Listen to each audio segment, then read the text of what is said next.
think that Bierstadt was interested in the Indians' relationship to the buffalo from the very beginnings. There are a few photographs of Bierstadt's studio at that time as well, 1860.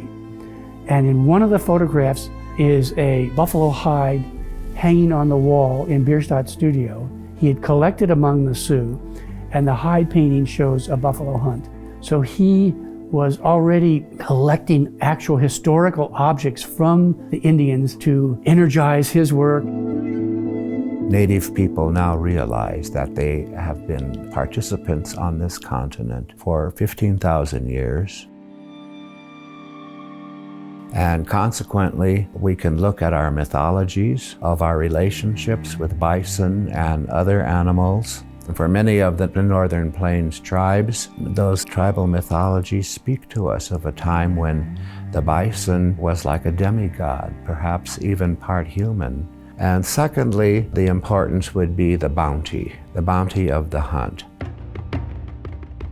The great resources, the hide, the sinew, the hooves, the fat, the intestines, all of those elements of the material culture was in itself a boon. The bounty from the hunt being transformed by the women and the men of the tribe in the creation of goods, garments, containers, weapons. All of these items that were produced also became the currency for trading to other tribes. The bison was infused into the culture, and it had so many long-ranging effects. But even though the bison is extremely significant, Native people did not view their dependence on it as being monolithic.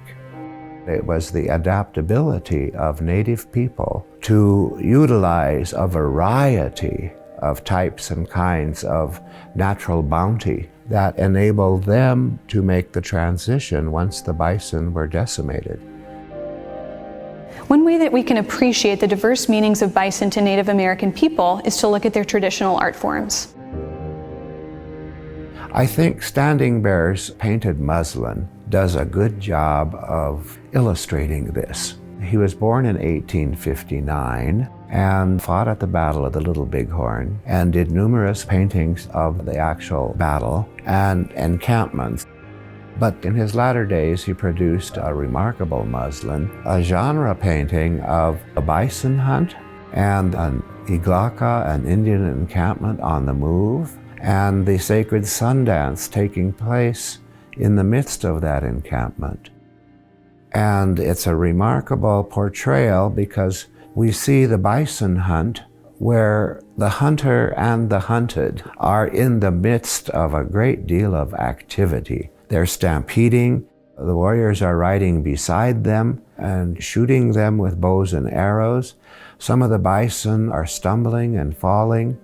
Some are staggering and almost in the last throes of death before they fall over.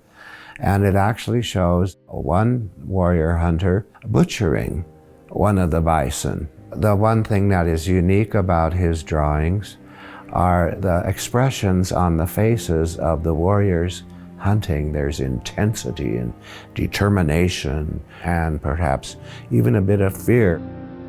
But the same expressions are on the faces of the bison who are being hunted. You can see the stress and the fatigue in their eyes as they're falling from being shot with arrows. So it's very dramatic. The bison are almost anthropomorphized in their expressions on their little buffalo faces. You seldom see it in traditional Native art.